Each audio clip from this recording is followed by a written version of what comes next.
wa ala alihi wa sahbihi ajma'in, amma ba'du.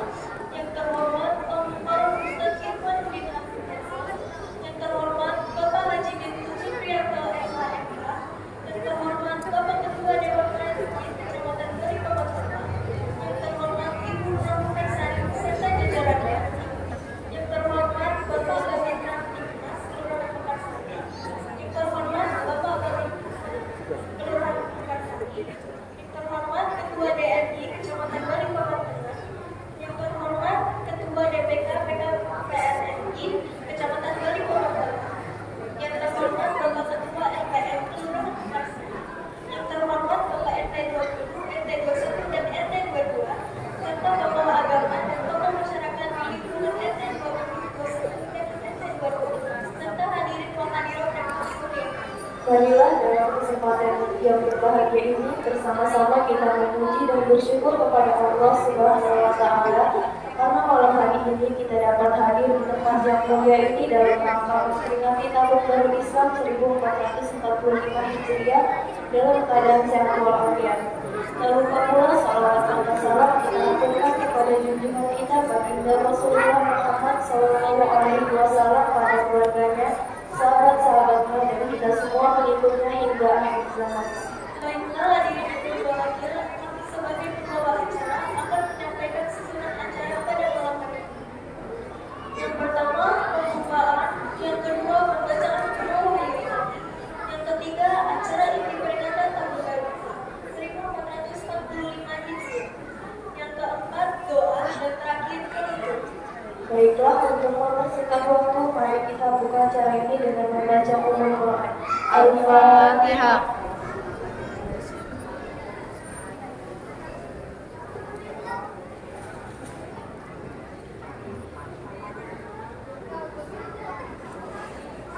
Amin, amin, ya Rabbal Alamin. Acara selanjutnya pembacaan Al-Quran yang akan dibacakan oleh Ustaz Muhammad Al-Fahmi. Kepada Ustaz Muhammad Al-Fahmi, kami persilakan.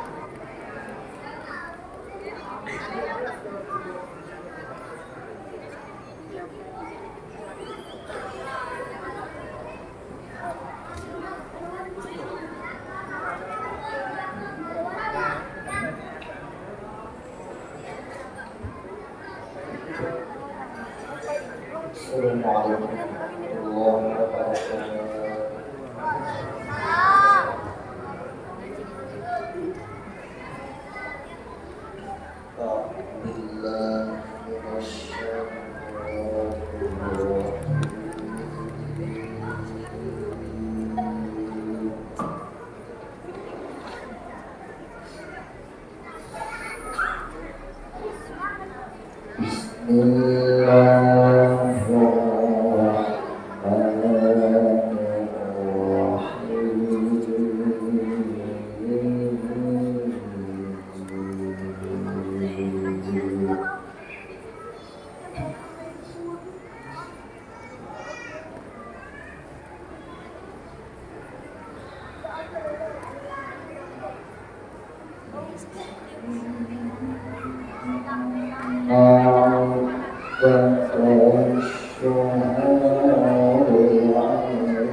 ذلك الدين القيم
Terima kasih kepada Ustadz yang telah membacakan Imam Wahyu Ibadah. Mudah-mudahan kita semua dapat mengambil. Selanjutnya sambutan yang pertama akan disampaikan oleh Ketua Masjid Al-Islamiyah Bapak Haji Gendut Supriyanto SHMH. Kepada beliau waktu dan tempat kami persilahkan.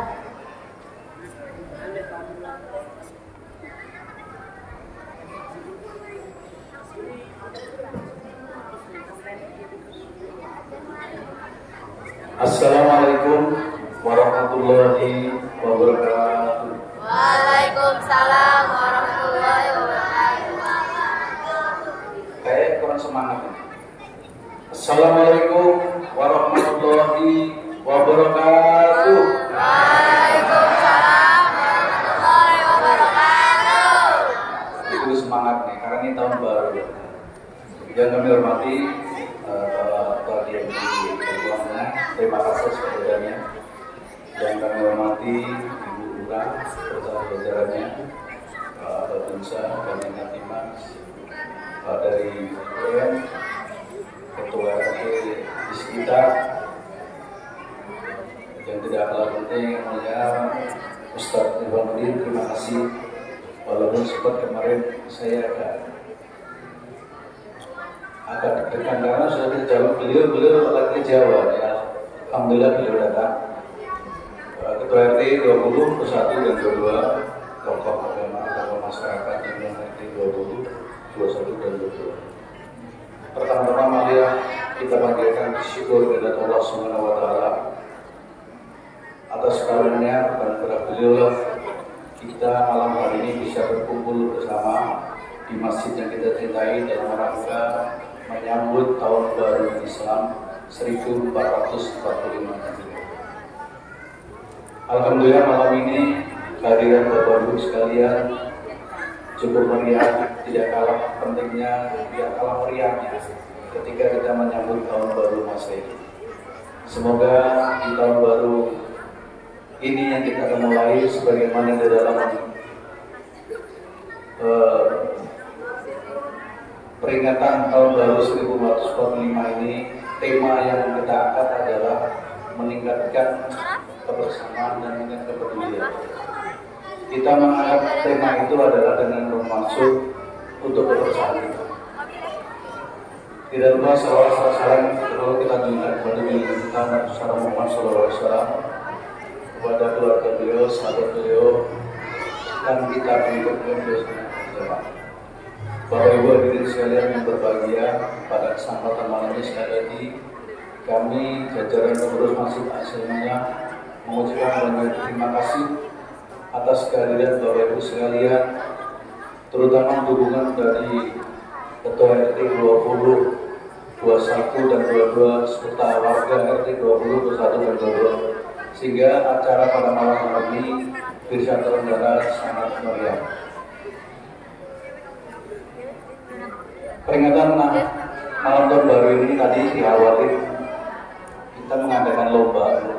Jadi kemarin panitia dari Masjid Asy-Syafi'iyah mengadakan lomba-lomba, baik itu lomba azan, kaligrafi, kemudian sambung ayat Al-Quran, dan tadi karena waktunya yang kita bagi untuk penyerahan hadiah sudah kita serahkan pada saat habis sholat maghrib tadi.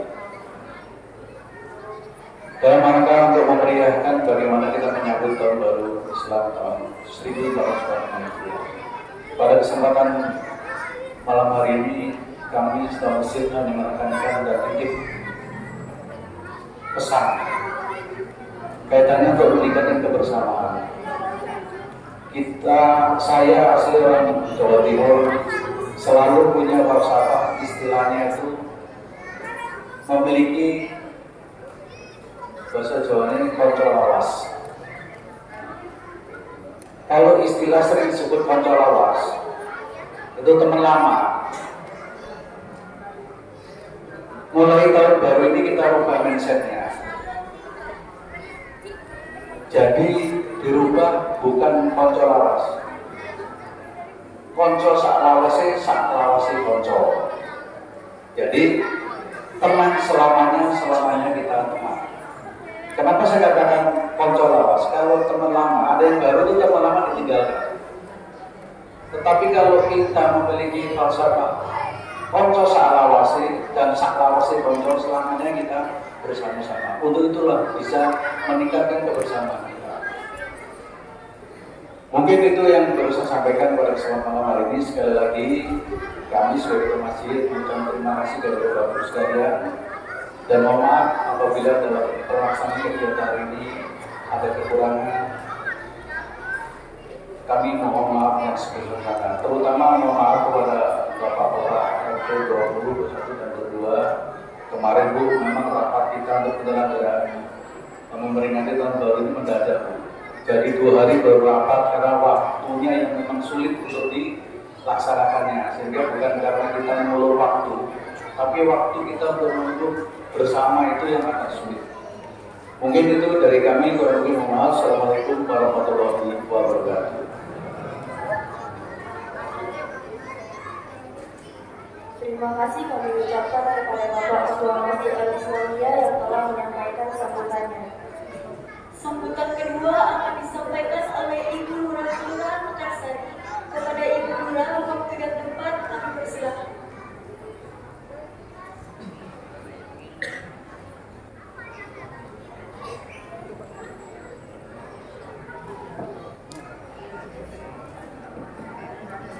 Bismillahirrahmanirrahim. Assalamualaikum warahmatullahi wabarakatuh. Ya, yang saya hormati Ketua Masjid Al-Islamiyah beserta pengurus, yang saya hormati Ketua Panitia Peringatan Hari Besar Islam Masjid Al-Islamiyah beserta jajarannya, yang saya hormati Ketua DMI Kecamatan Balikpapan Tengah, yang saya hormati Bapak Ustadz Irfanuddin Hasim, yang saya hormati Ketua LPM Kelurahan Mekarsari, Bapak Babinsa, Babin Kamtibmas, serta Allah. Pertama-tama marilah kita panjatkan puji syukur kehadiran Allah Subhanahu wa Ta'ala, yang mana pada malam hari ini kita masih dapat berkumpul di Masjid Al-Islamiyah ini untuk memperingati Hari Tahun Baru Islam 1 Muharram 1445 Hijriah dalam keadaan sehat walafiat.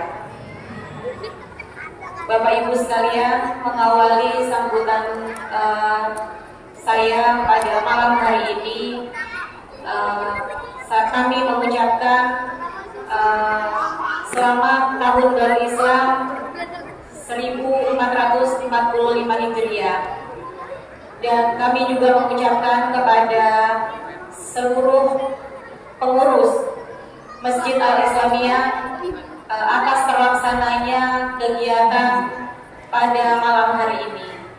Alhamdulillah, semangat warga RT 20, 21, dan 22 sangat luar biasa. Dan tidak lupa juga saya ucapkan selamat datang kepada Bapak penceramah kita yang akan mengisi tausiah agama pada malam hari ini di masjid kita ini di lingkungan Kelurahan Mekarsari. Semoga dengan terlaksananya kegiatan ini dapat memberikan manfaat, kita semua dapat dijadikan pribadi yang lebih baik lagi dalam keimanan dan ketakwaan kita kepada Allah Subhanahu wa Ta'ala, serta diberikan kesehatan, kebahagiaan, dan keberkahan untuk kita semua.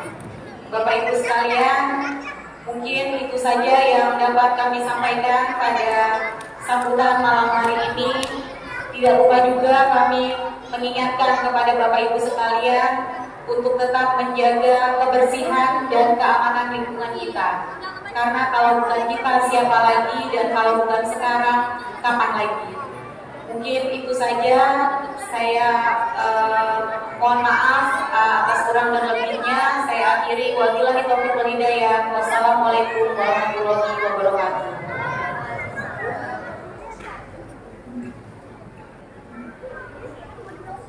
Terima kasih kepada Ibu Lurah yang telah menyampaikan sambutannya. Baiklah, menginjak acara berikutnya, yakni acara resmi peringatan Tahun Baru Islam 1445 Hijriah, yang pada malam hari ini akan disampaikan oleh Al-Mukarram Ustadz Irfanuddin Hasim SOS, dan kami mohon dengan hormat untuk membacakan doa. Kepada Al-Mukarram, waktu dan tempat kami persilakan. Alhamdulillahi Rabbil Alamin. Wassalatu wassalamu ala ashrafil anbiya'i wal mursalin, Sayyidina wa habibina wa syafi'ina سيدنا ومولانا محمد وعلى آله وأصحابه ومن تبعهم بإحسان إلى يوم الدين. قالوا سبحانك لا علم لنا إلا ما علمتنا إنك أنت العليم الحكيم. لا حول ولا قوة إلا بالله العلي العظيم. أما بعد. Yang saya hormati dan saya muliakan para alim, para ulama, para asatid wal asatidah, para guru, para sepuh yang tidak bisa saya sebut namanya satu persatu, namun tidak mengurangi rasa ta'zim dan hormat saya kepada beliau semuanya, wabil khusus kepada Ketua Masjid Al-Islamiyah beserta dengan segenap jajaran dan juga pengurusnya. Mudah-mudahan diberi istiqomah oleh Allah Subhanahu wa taala untuk mengurus masjid dengan sebaik-baiknya. Orang ngurus masjid itu benarnya enggak patia dilihat, salahnya udah pasti dihujat. Orang ngurus masjid benarnya enggak patia dilihat, salahnya udah pasti dihujat. Ketua DMI Balikpapan Tengah Bapak Haji Heri, beliau ini yang sudah seperti orang tua saya sendiri, mudah-mudahan sehat selalu, beserta dengan Ibu, alhamdulillah, dan pendamping lagi, alhamdulillah, manten aja. Ibu Lurah, Masya Allah, mudah-mudahan sehat selalu dalam keadaan fit untuk bisa menjalankan segala apa yang menjadi amanah dan juga bagian daripada tugas negara. Mudah-mudahan selalu menjadi ladang amal dan juga ibadah kepada Allah Subhanahu wa taala. Hadirin Bapak Ibu kaum muslimin dan muslimat rahimakumullah, alhamdulillah, puji syukur kita panjatkan kehadirat Allah malam hari ini. Bersama kita hadir datang dan berkumpul di Masjid Al-Islamiyah. Berarti orang Islam semua ini Pak ya? Islam beneran apa Islam KTP? Kalau Islamnya Islam KTP, yang masuk surga KTP-nya duluan. Bapak Ibu belakangan masuknya, KTP-nya duluan yang masuk. Di Masjid Al-Islamiyah ini mudah-mudahan kita semua sehat walafiat, diberi keberkahan oleh Allah Subhanahu wa taala, berkah dunia, berkah akhirat. Saya lupa Bapak Babinsa, Babin Kamtipmas, ini nggak kelihatan Pak, karena ketutup dengan ibu-ibu yang cantik-cantik ini ya. Jadi saya nggak ngelihat. Mudah-mudahan sehat selalu Bapak Babinsa, Babin Kamtipmas. Masya Allah.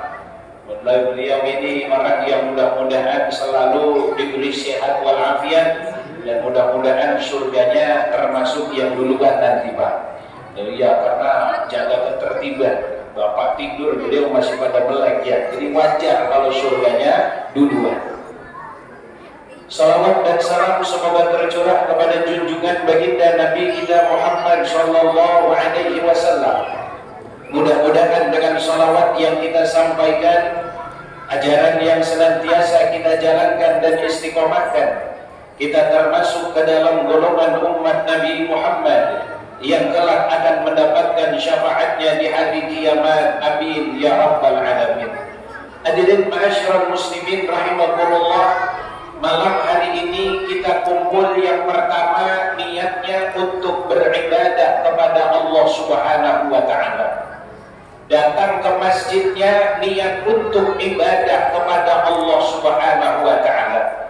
Yang kedua, niat datang untuk silaturahim. Yang ketiga, jangan lupa niat beriktikaf di dalam masjid. Tadi mau masuk udah niat iktikaf belum Pak? Kalau belum pada keluar lagi sana Bu.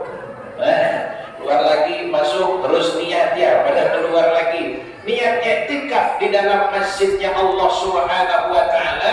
Yang keempat, kita bermuhasabah kepada Allah. Allah jadikan bintang, Allah jadikan rembulan, Allah jadikan matahari.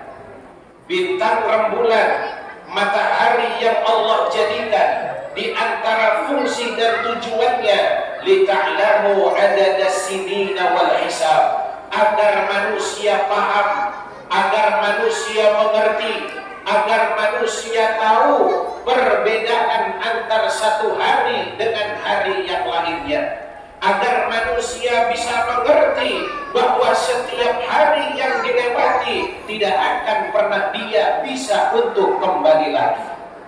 Setelah hari Senin ada Selasa, setelah Selasa ketemu Rebo, Rebo ketemu Kamis, Kamis ketemu Jumat, Jumat ketemu Sabtu, Sabtu ketemu Minggu, terus berputar sedemikian rupa sehingga tidak kita sadari lambat laun usia bertambah, lambat laun usia bertambah, usia bertambah, hakikatnya dia berkurang kepada Allah Subhanahu wa Ta'ala.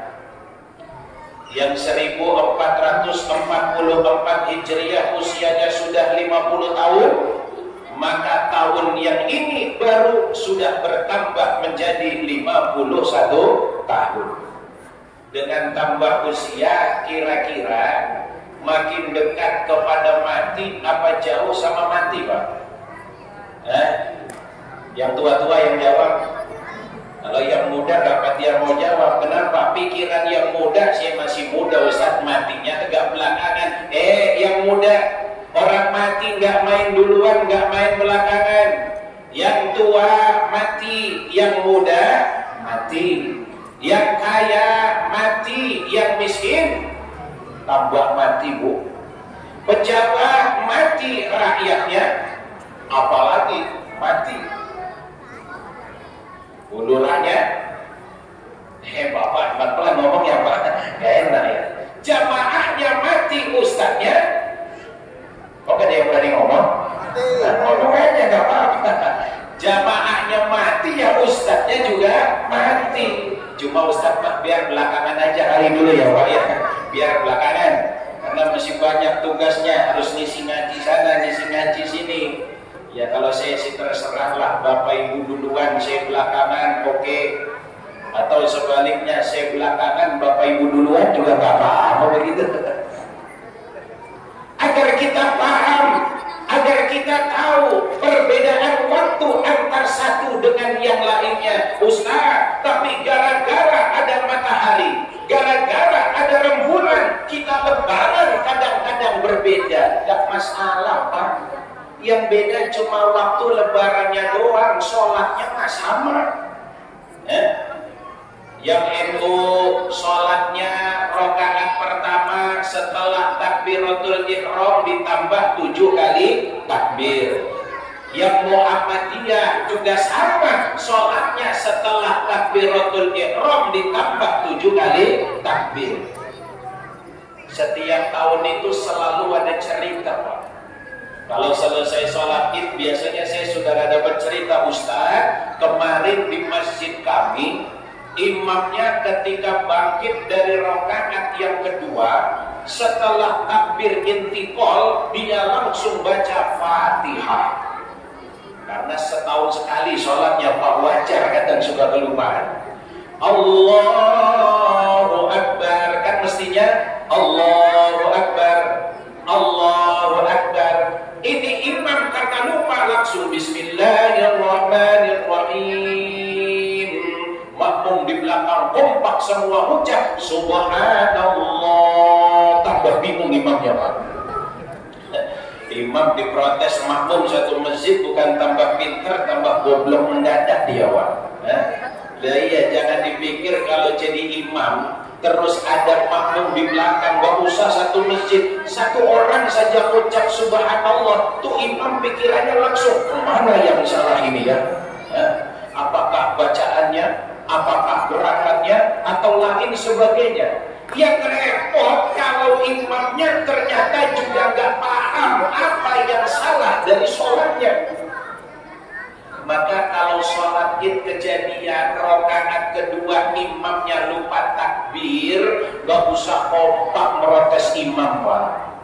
Kalau diprotes sekali sudah subhanallah, imam masih lanjut alhamdulillahirabbil alamin arrahmanirrahim, gak usah lanjut lagi subhanallah, iyyaka na'budu wa iyyaka nasta'in, subhanallah. Berantem lama-lama sama imamnya Pak, berantem lama-lama, imam jengkel madep belakang dong, Allah mulu dari tadi, udah ngikut aja Pak kata imam gitu ya.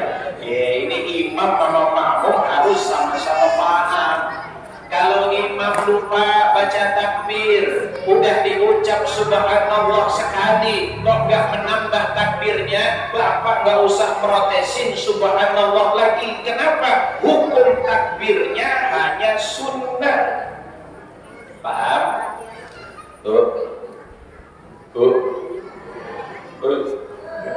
Tidur bapaknya. Hukum takbirnya sunnah.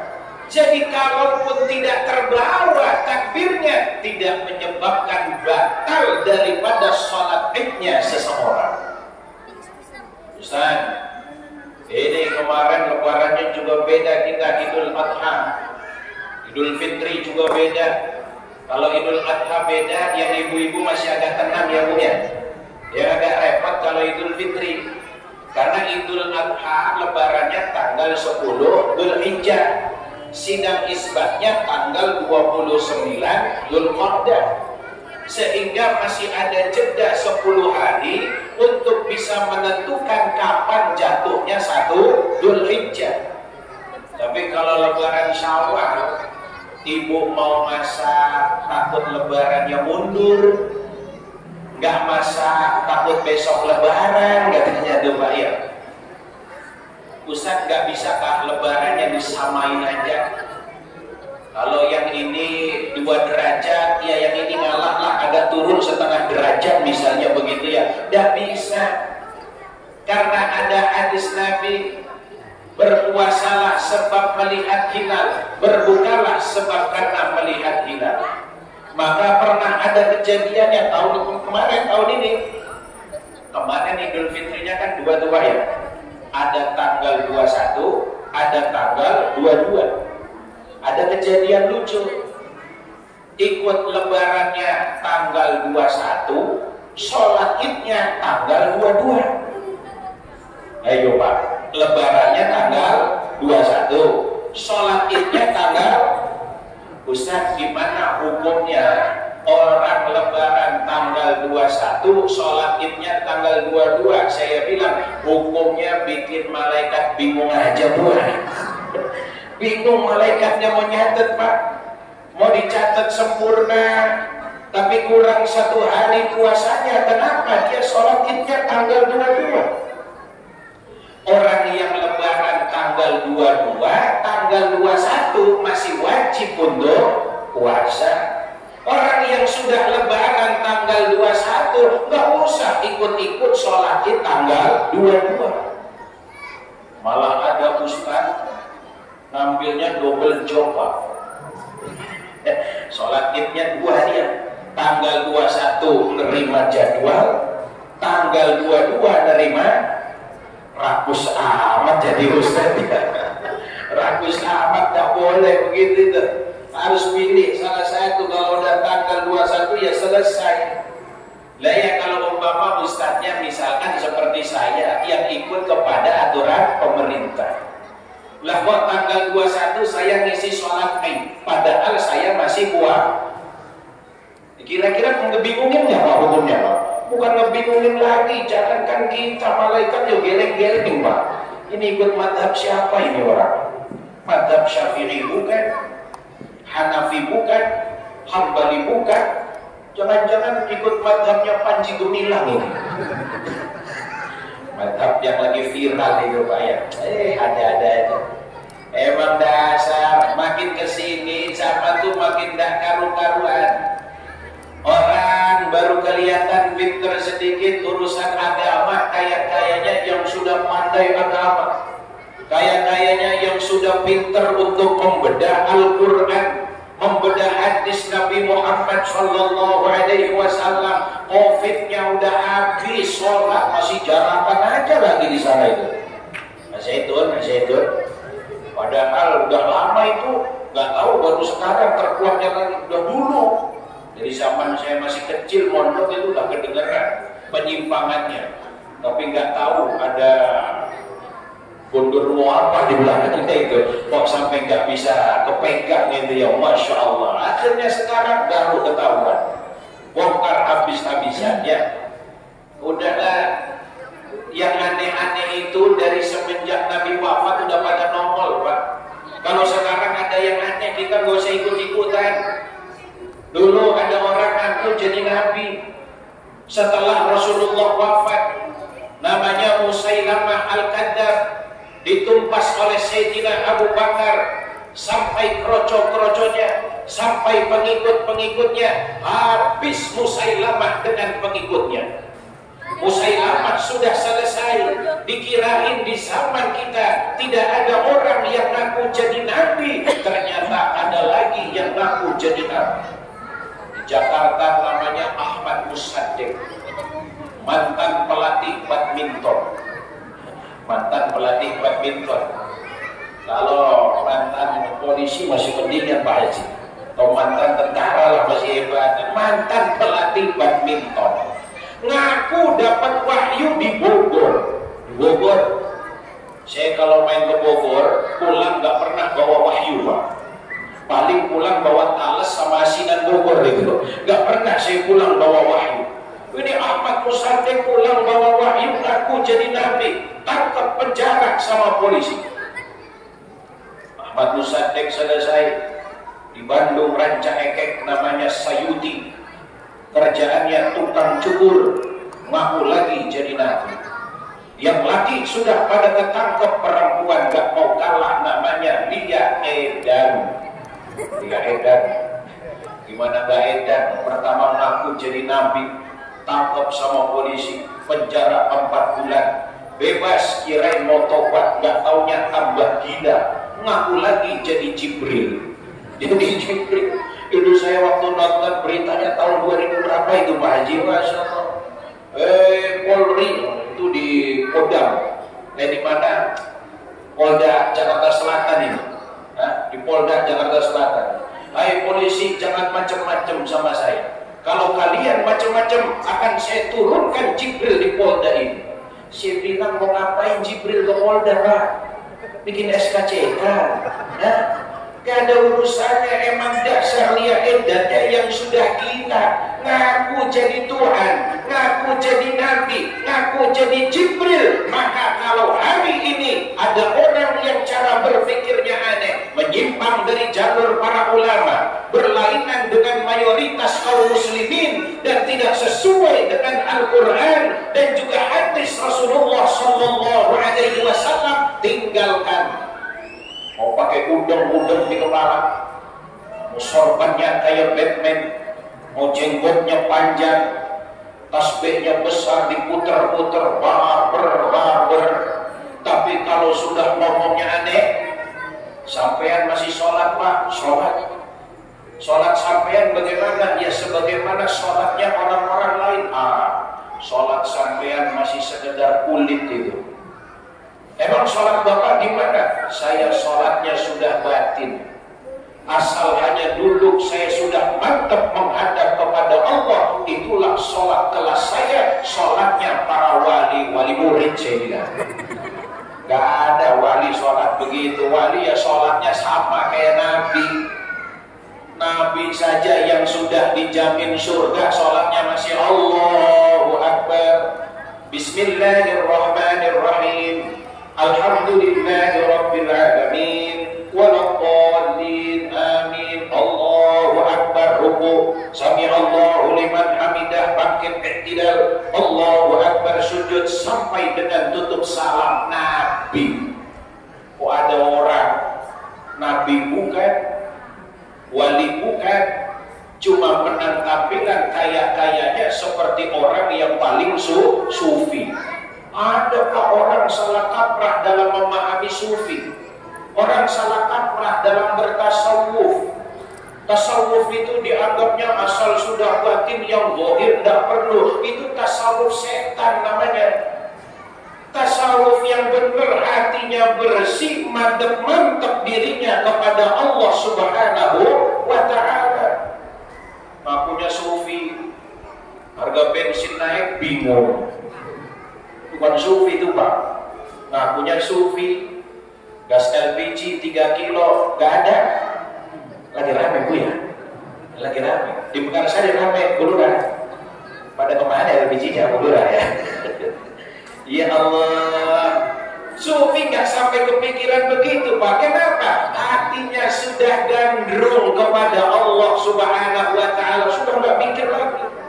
Hadirin yang dimuliakan oleh Allah Subhanahu wa Ta'ala, maka waktu yang Allah jadikan itu bagian daripada tanda kebesaran Allah Subhanahu wa Ta'ala. Tujuannya agar kita paham, agar kita tahu pergantian dan pergeseran waktu dari satu kepada yang lainnya. Andai gak ada matahari, gak ada rembulan, bingung hitung gajiannya Wak.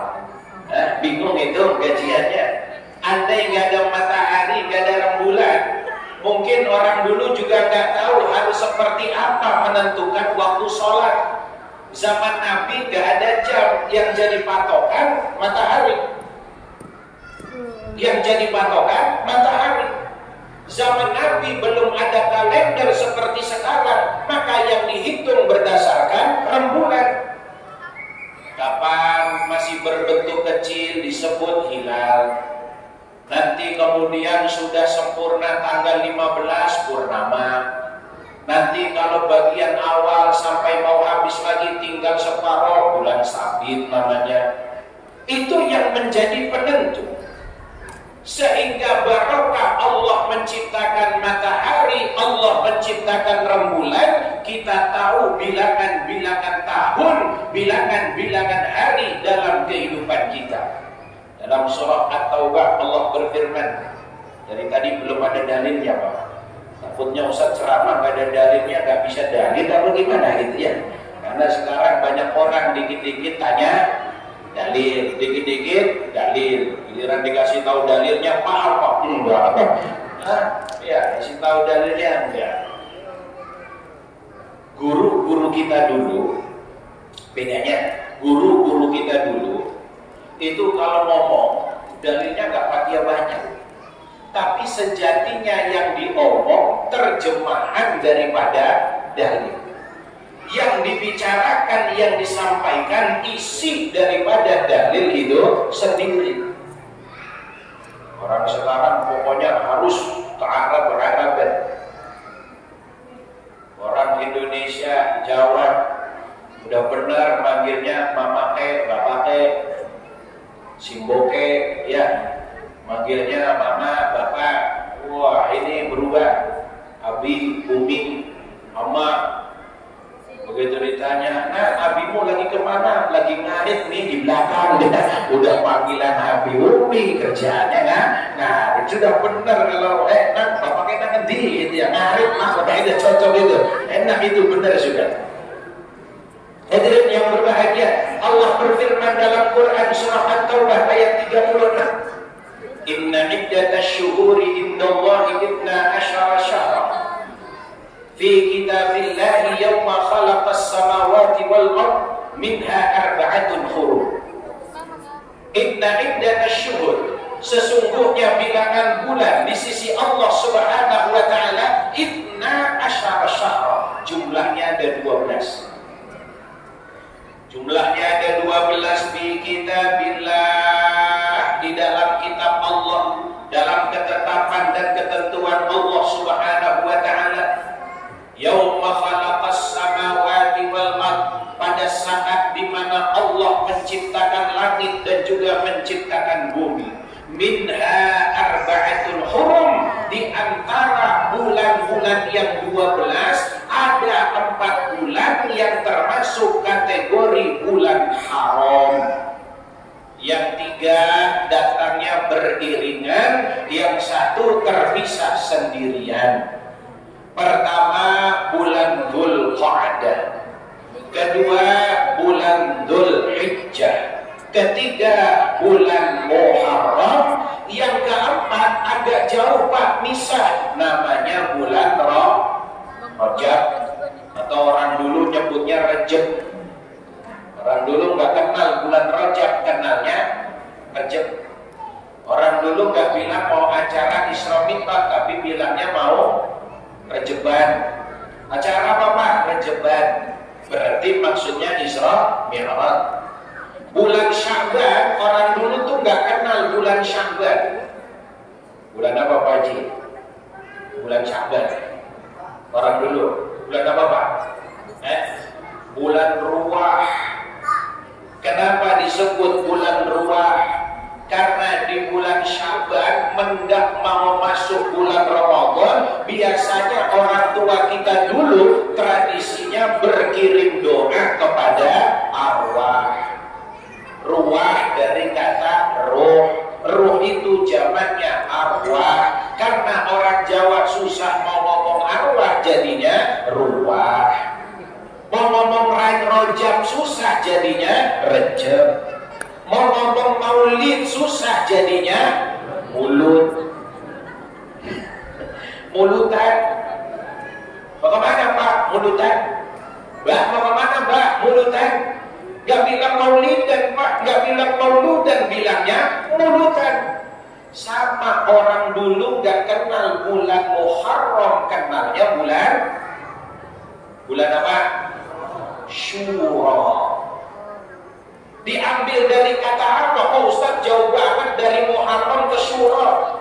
Karena diambil dari kata Asyura, hari ke-10 di bulan Muharram. Karena ilatnya orang Jawa susah ngomong Asyura, disingkat jadinya Syura.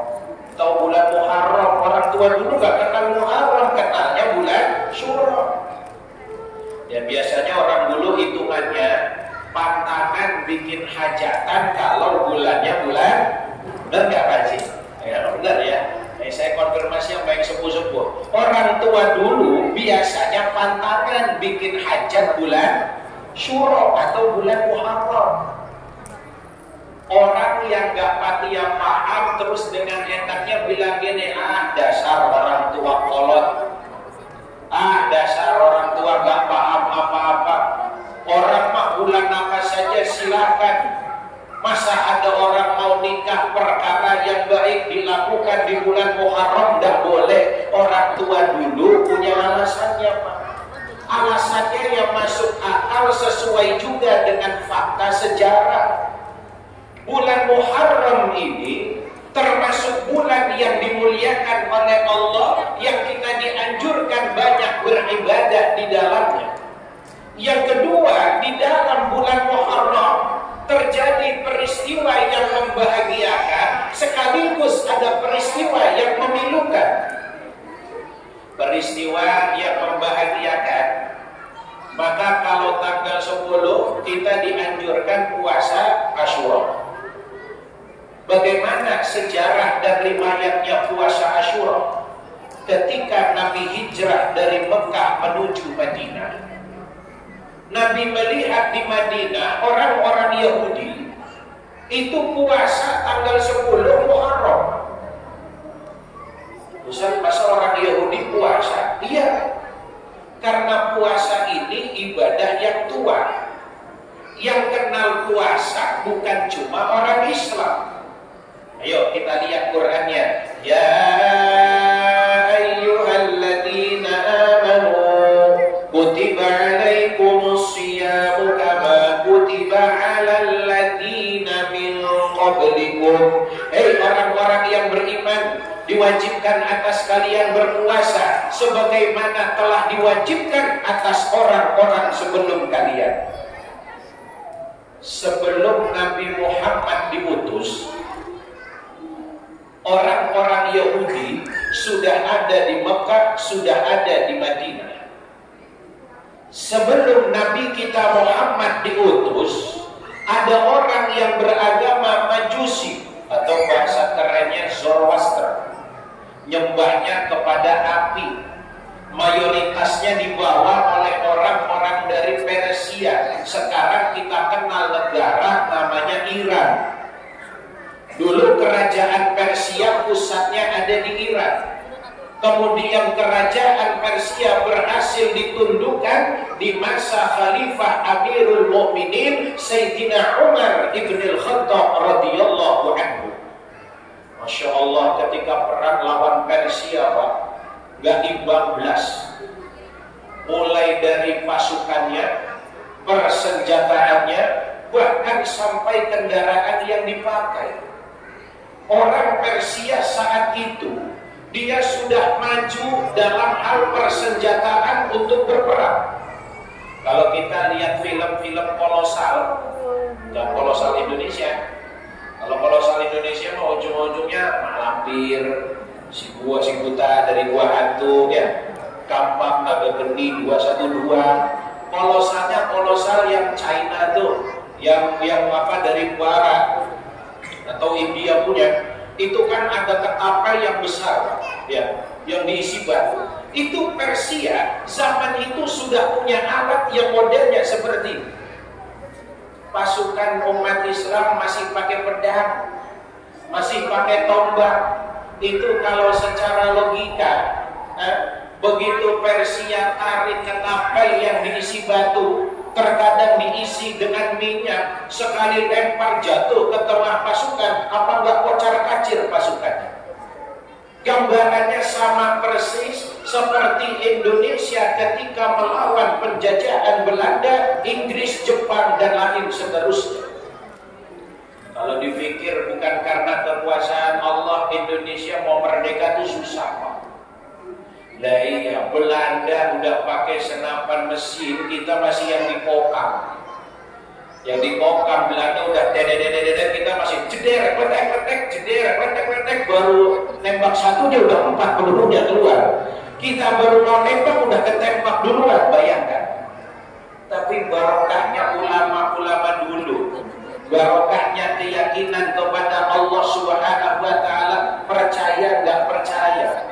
Ketika kejadian 10 November yang kemudian dikenal dengan revolusi jihad atas perintah Hadratus Syekh Hasyim Asy'ari, ada seorang kiai dari daerah Cirebon namanya Mbah Abbas Buntet.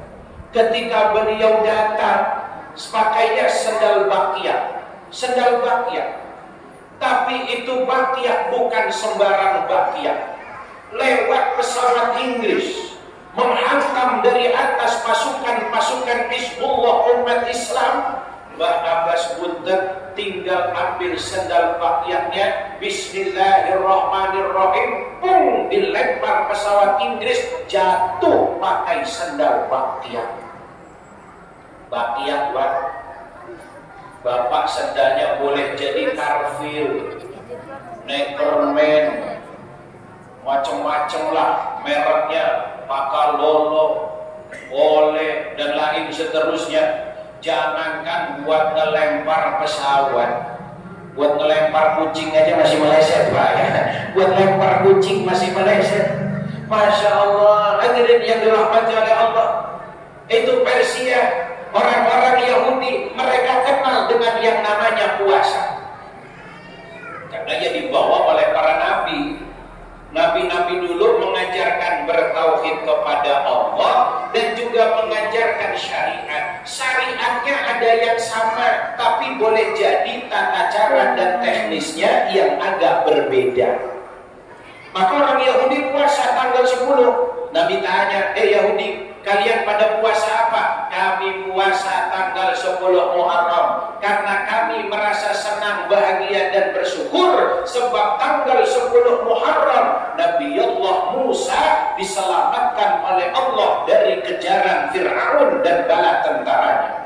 Pada tanggal 10 Muharram sampainya kapal Nabi Nuh di atas bukit yang bernama Bukit Jud. Setelah turun hujan baik dari langit, keluar air dari dalam bumi, menghantam dan menghancurkan orang yang tidak beriman kepada Allah. Pada tanggal 10 Muharram Allah selamatkan Nabi Ibrahim dari kobaran api besar yang dilakukan oleh raja bernama Namrud. Kalau kita lihat sejarah Nabi Ibrahim, Pak, itu dibakarnya bukan kayak dibakar, mohon maaf, nonton film India, orang-orang Hindu dibakar, enggak. Ketika Nabi Ibrahim dibakar, Namrud itu merintah pasukannya, pasukan, bikin tumpukan kayu bakar yang besar, masukkan Ibrahim ke dalamnya. Maka ketika melemparkan Nabi Ibrahim, bahasanya Nabi Ibrahim itu bukan dimasukkan, dilempar, dinaikkan ke atas tangga yang tinggi beserta dengan pasukannya Namrud, dilemparkan Nabi Ibrahim ke dalam kobaran api yang besar. Allah hanya memerintahkan malaikat Jibril dengan sebuah wahyu dan firman-Nya, ya naru kuni bardan wa salaman ala Ibrahim. Ya naru kuni, api, jadilah engkau bardan dingin, wassalaman, dan selamatkanlah ala Ibrahim, Nabiullah Ibrahim alaihissalam. Begitu api sudah habis, tersisa tumpukan-tumpukan kayu bakarnya, dipikir Namrud, mampus loh Ibrahim, mati sekarang. Berani-beraninya meledek Tuhan saya. Sekarang kamu gak akan hidup lagi. Semua orang bersorak-sorai, tapi apa kemudian yang terjadi? Dari tengah-tengah tumpukan bara api yang sudah habis menjadi arang, terlihat sebuah gerakan kresek-kresek. Orang pada kaget, Pak. Ini apa keluar dari dalam kresek-kresek? Ternyata berdiri Nabi Ibrahim. Jangankan tersentuh api, kena bekas arangnya saja tidak. Jangankan tersentuh api, kena bekas arangnya saja tidak, hitamnya aja nggak kena.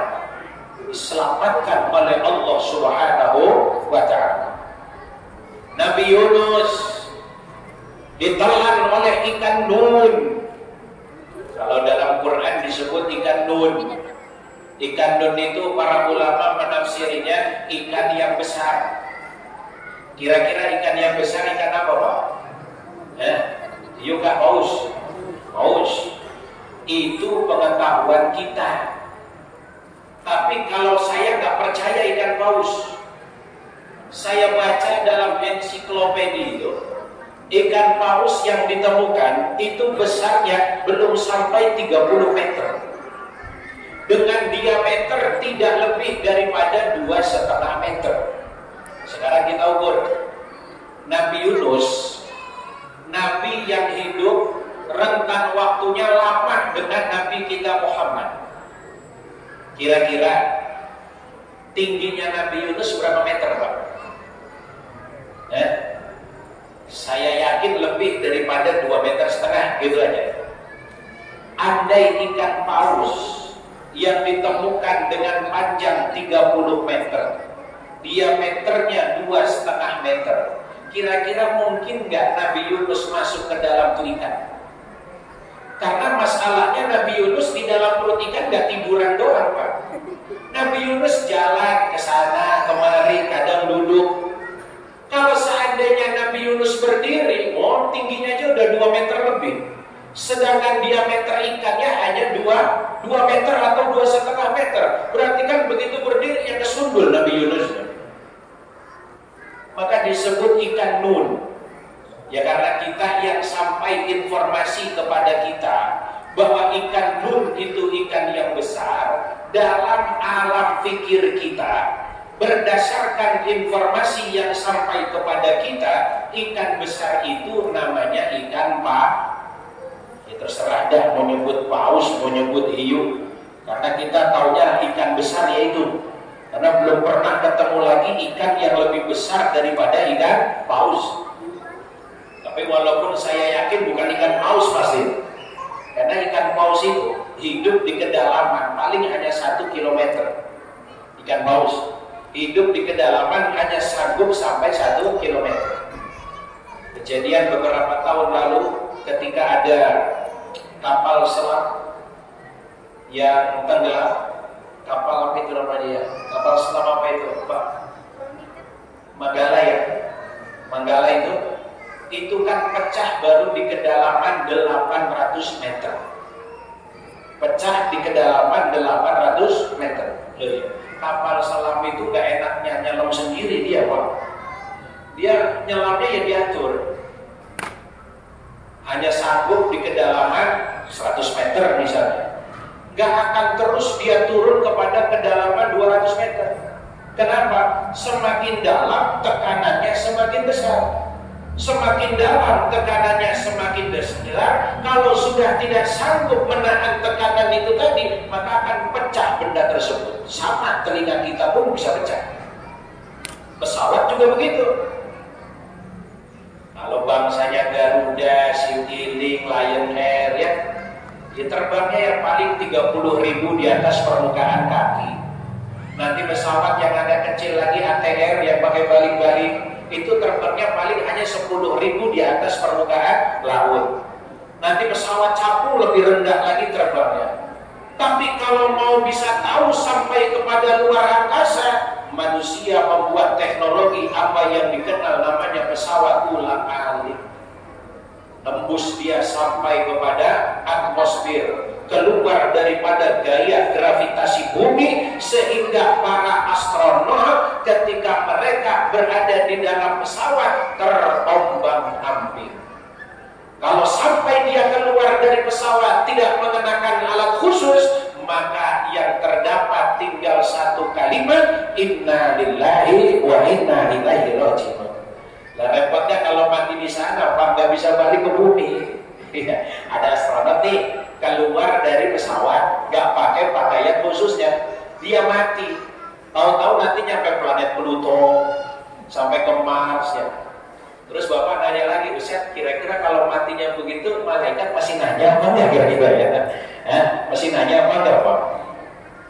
Ya pernah ditanya, Ustaz, kalau orang matinya dibakar, ditanya enggak dia sama malaikat? Kalau orang matinya tenggelam, ditanya enggak dia sama malaikat?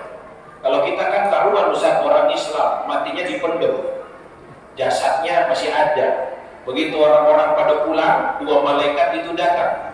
Idza ja'akal malakani muwakilani, apabila datang dua malaikat yang diutus kepada engkau, yang satu namanya Munkaron, yang satu Nakiron, yang satu Munkar, satu Nakir. Munkar tugasnya nanya, Nakir tugasnya gebuk. Nakir tugasnya gebuk. Kalau kata Munkar, man rabbuka? Enggak tahu, hajar, serger, dihajar, Pak. Tapi sejatinya Munkar Nakir itu tahu mana orang yang bisa jawab, mana yang nggak bisa jawab. Cuma karena sudah SOP-nya begitu, mau nggak mau harus ditanya, Pak. Udah SOP-nya itu, memang udah standar operasional pekerjaannya. Kalau yang masuk orang beriman, udah ada tanda-tandanya. Wajahnya cerah berseri-seri, dibalut dengan cahaya.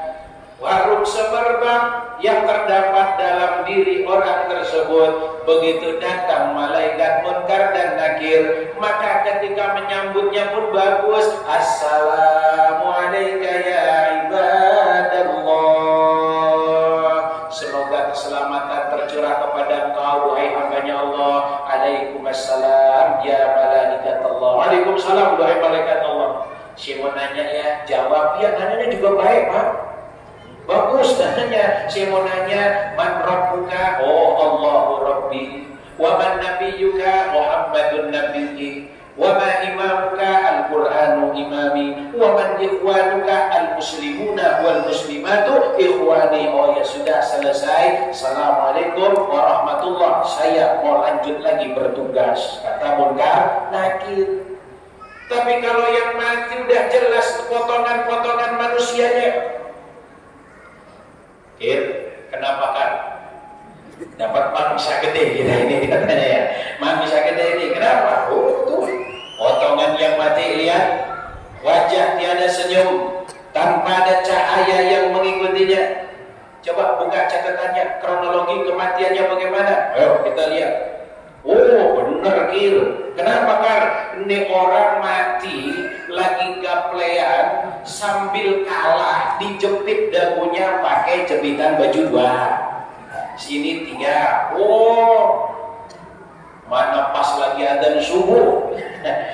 Wa as-salatu khairum minan naum. Di masjid as-salatu khairum minan naum dia tepleknya. Begitu teplek cabut Israel udah kontekan dulu Pak.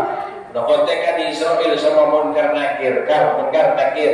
Ini bentar udah jatuh nih di Lauhil Mahfuz umur nih orang. Kamu bakal dapat kerjaan yang nyaman lah, ini proyek gede lah kata malaikat Israel ya, proyek besar ini.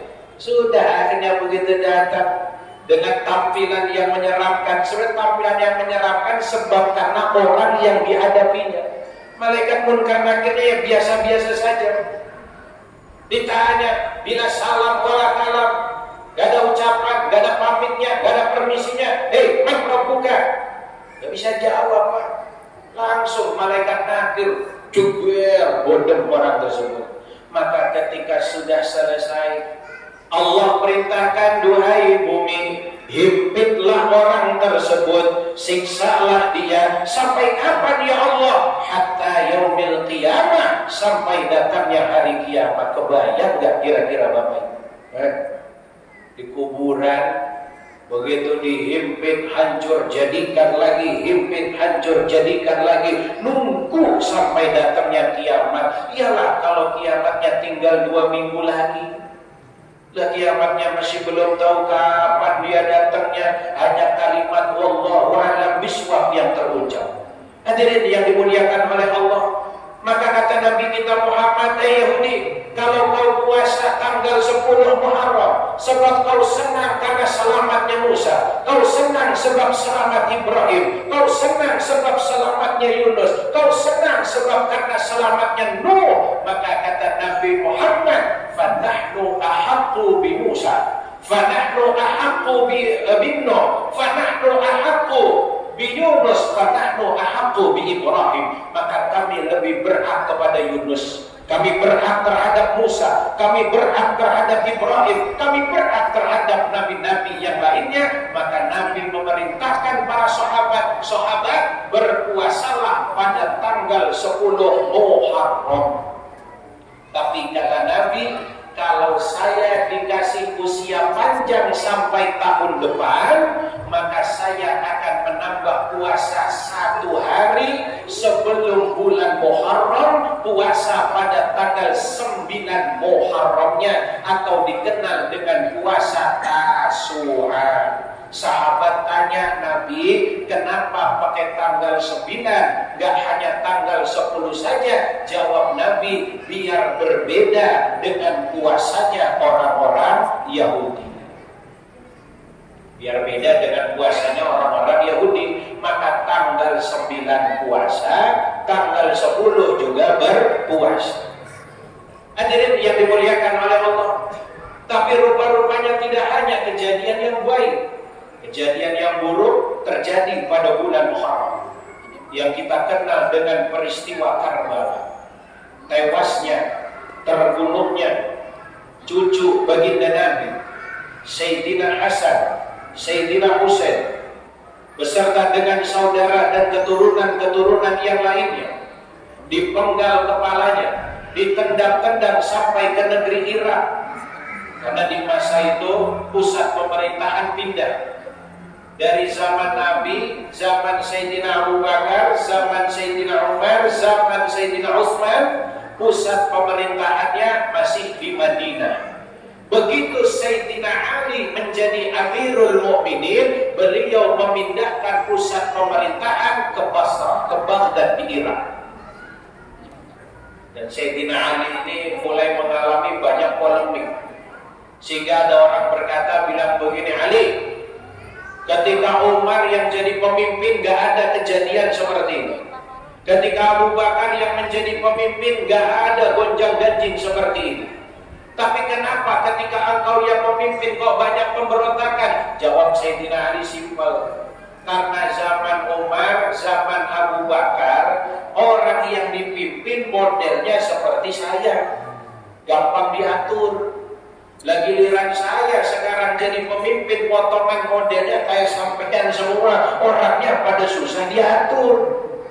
Bentar-bentar protes, salah dikit protes. Nah, ini pun menjadi muhasabah. Jangan-jangan kita juga salah. Tidak hanya sekedar pemimpinnya, tapi kita juga ikut andil dalam kesalahannya. Kita kurang bersyukur, kurang menerima atas apa yang menjadi takdir dan ketentuan dari Allah Subhanahu wa Ta'ala. Dan ini udah mulai masuk wayahnya pemilu. Ya Pak ya, sudah mau pemilu jangan kayak yang sudah-sudah. Ya, nggak usah bawa-bawa agama, bawa-bawa ini, itu dan lain sebagainya. Karena nanti jadi repot. Sampai-sampai urusannya masuk ke dalam ranah akidah. Masjid ini tidak menerima jenazah pendukung A. Masjid ini tidak menerima jenazah pendukung B. Kan repot Pak. Orang mati mah mati aja. Masa nggak disolatkan gara-gara beda pilihan? Masa nggak disolatkan hanya gara-gara beda coblosan? Coblosan 5 tahun sekali, persaudaraan seumur hidup. Begitu orang udah mati mah bareng-bareng Pak. Ya, udah mati bareng-bareng. Orang sehebat apapun matinya nggak bisa meluyur ke kuburan sendirian. Mau setinggi apapun pangkat dan jabatannya, nggak mungkin dia mati nggak ngerepotin orang. Orang mati, jangankan mati, lahir kita itu loh ditolong orang. Lahir nyusahin orang, mati nyusahin. Maka bohong kalau ada orang bilang alhamdulillah dia mah mati gak nyusahin. Siapa bilang? Saya lagi kerja, dadak pulang katanya ya. Lurah lagi dinas, ada warganya meninggal, tiba-tiba harus selesai dinas, siapa gak ngerepotin namanya itu Pak. Apalagi bapak babin kamtip masih, tambah repot lagi. Ustadznya gak usah ditanya Pak, double repotnya. Apalagi kalau udah gak ada yang mandiin. Ustadz, gak ada yang mandiin, lah yang biasa mandiin kemana? Lagi sakit katanya. Nah sudah, akhirnya borongan Pak. Ustadznya mandiin, yang ngapain, ya nyolatin, ngantar apa ke kuburan. Borongan jadinya itu ya. Ya Allah, gak ada. Semua pasti akan butuh kepada pertolongan orang lain. Cuma bedanya ketika lahir kita menangis, orang yang di sekeliling kita tersenyum karena gembira. Sebaliknya ketika kita mati, orang-orang yang di sekeliling kita menangis, sedangkan yang mati kalau orang yang beriman maka dia bergembira. Kenapa? Alhamdulillah, selesai kehidupan dunia yang fana ini, akan kembali saya ke hadirat Allah Subhanahu wa Ta'ala. Mudah-mudahan amal saya cukup untuk dibawa menghadap kepada Allah. Senang dia Pak. Karena saya belum pernah dengar ada orang mati mandiri, itu belum pernah dengar Pak. Lah iya, mandi sendiri. Pakai kapan berangkat ke pasar baru, beli sendiri dia. Ke kuburan ngeluyur bawa cangkul Pak, nggak ada, saya belum pernah dengar tuh. Dan mati gak lihat-lihat abjad lah. Tahun ini A, tahun depan B, tahun depan C, tahun depan D. Kalau mati pakai abjad enak, udah bisa siap-siap. Pengumuman dari panitia kematian. Malaikat Israel mengumumkan bahwa tahun ini yang huruf abjad depannya A siap-siap untuk mati. Bangsanya Ali, Agus, Ahmad siap-siap pada mati semua itu. Tahun depan B, Budi mati semua. Tahun depan C, Chandra, Cinta, Clara mati semua. Saya mendingan agak tengah-tengah, depannya I Pak ya, agak tengah-tengah. Ustaz, berarti yang enak kalau hurufnya Z berartilah dia. Matinya belakangan dia, tetap gak enak Pak. Kenapa? Orang-orang udah pada mati, dia masih hidup sendirian ya. Gak enak, udah benar. mah udah diatur oleh Allah. Walladzi khalaqal mauta wal hayata liyabluwakum ayyukum ahsanu amala. Kalau mati bisa tahu, hidup gak ada seninya. Umpama saya tahu kapan matinya. Irfanuddin Hasim, ya Allah, kamu mati usia 75 tahun. Cari panjangan dikit lah ya. 75 tahun, siap ya Allah, saya mati 75 tahun, iya. Sudah, pokoknya selebihnya saya maksiat, saya berjudi, saya mabuk-mabukan, gonta-ganti pasangan. Kemana saya singgah, di situ bikin pos misalnya. Nanti kira-kira 1 minggu sebelum mati, pesan-pesan saya sama anak bini saya, anak bini, cucu, jangan ada yang ganggu saya mau uzlah, mau tahannut di dalam kamar, kalian hanya boleh masuk kalau nganterin makanan. Gelar sejadah, pegang tasbih, diniati, ya Allah, seminggu lagi saya akan mati. Saya hadir kepada Engkau, saya datang kepada Engkau, saya taubatan nasuha kepada Engkau. Enak Pak kalau begitu caranya. Yang jadi persoalan kita nih gak ada yang tahu. Ada yang matinya diawali sakit dulu, ada yang sehat-sehat tahu-tahu mati. Padahal habis duduk bareng seperti ini, pulang acara muharraman, sampai rumah mati. Itu biasanya orang bilang gini, ya Allah, padahal tadi duduk sebelah saya, masih ngobrol, udah bisa mati ya? Oh mati kok udah bisa. Mati ya mati Pak. Al-mautu ya'ti baghtah. Mati itu datangnya tiba-tiba.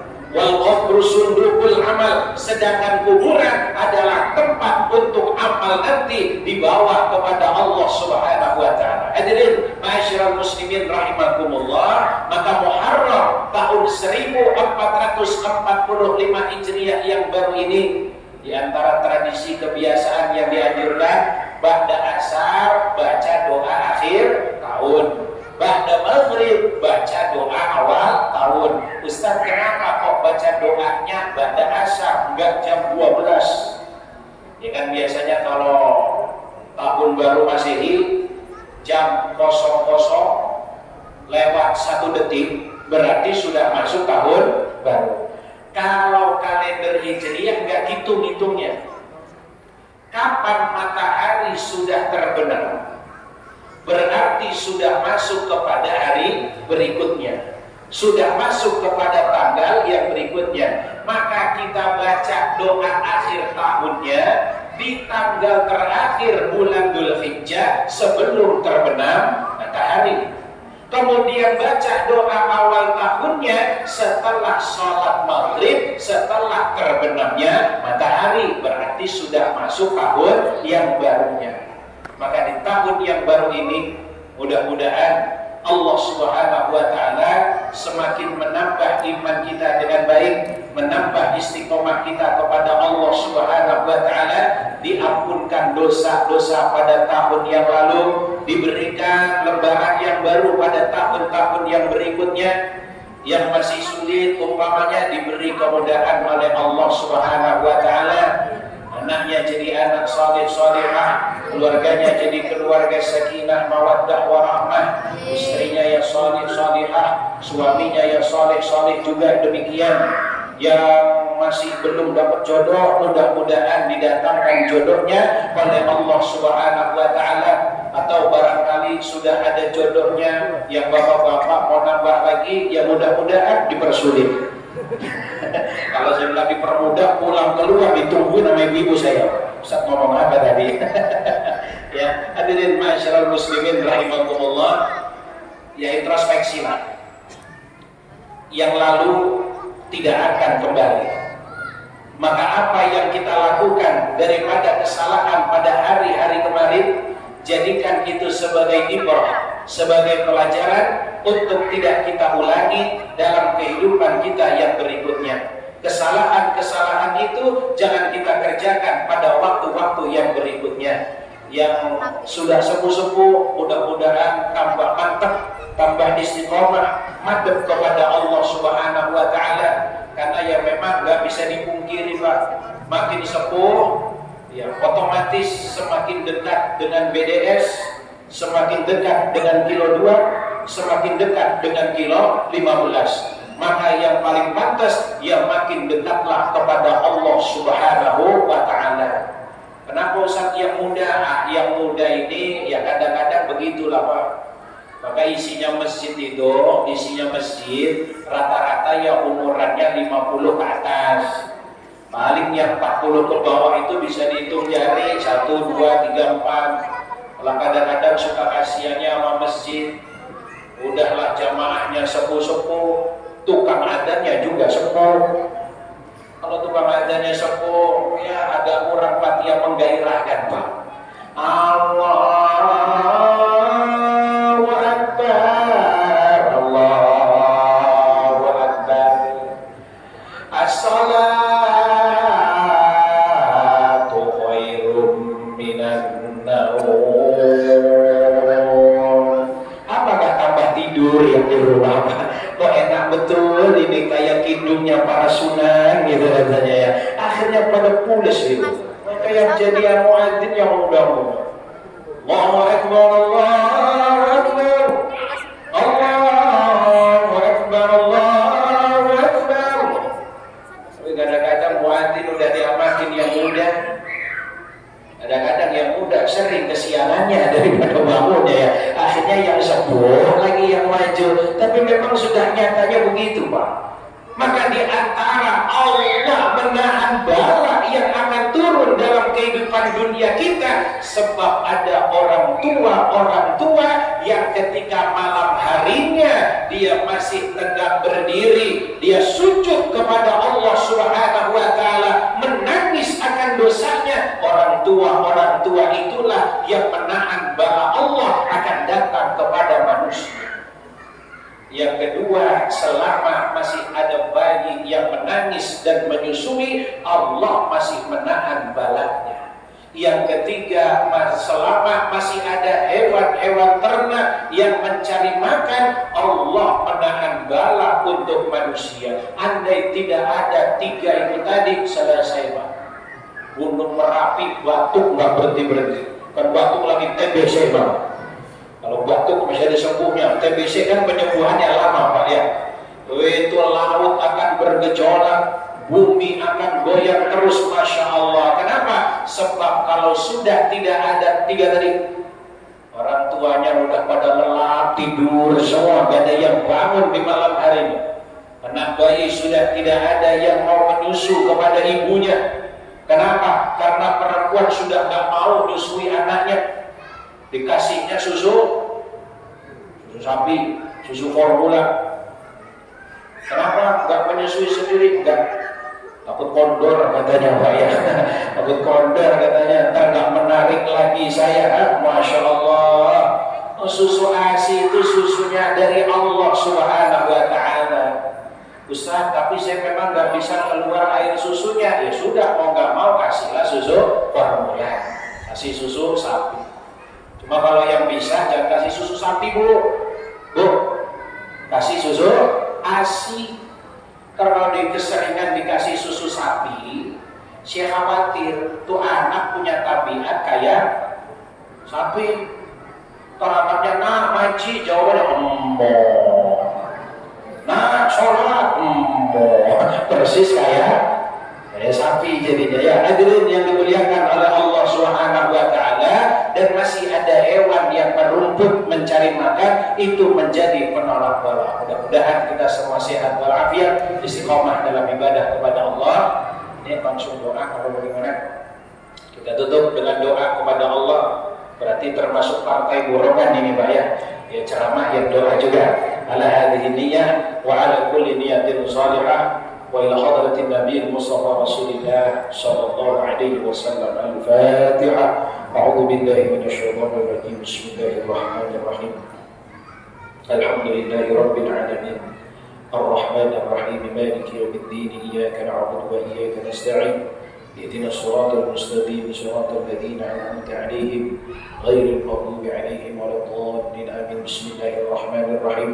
الحمد لله رب العالمين حمدا ناعمين حمدا شاكرين حمدا يوافي نعمه ويكافئ مزيدا. يا ربنا لك الحمد كما ينبغي لجلال وجهك الكريم ولعظيم سلطانك. اللهم صل على سيدنا محمد وعلى آل سيدنا محمد. اللهم لك الحمد وإليك المشتكى وأنت المستعان، ولا حول ولا قوة إلا بالله العلي العظيم. ربنا اغفر لنا ذنوبنا ولوالدينا وارحمهما كما ربيانا صغارا، ولجميع المسلمين والمسلمات والمؤمنين والمؤمنات الأحياء منهم والأموات. ربنا هب لنا من أزواجنا وذرياتنا قرة أعين واجعلنا للمتقين إماما. ربنا اجعلنا واجعل أولادنا وأهلنا وتلاميذنا وذرياتنا من أهل العلم وأهل الخير وأهل العبادة وأهل القرآن، ولا تجعلنا وإياهم من أهل الشر والضير إنك على كل شيء قدير. ربنا آتنا في الدنيا حسنة وفي الآخرة حسنة وقنا عذاب النار. بفضل سبحانك ربك رب العزة عما يصفون، وسلام على المرسلين والحمد لله رب العالمين. تقبل الله منكم منا ومنكم تقبل يا كريم. هدانا الله وإياكم أجمعين. السلام عليكم ورحمة الله وبركاته.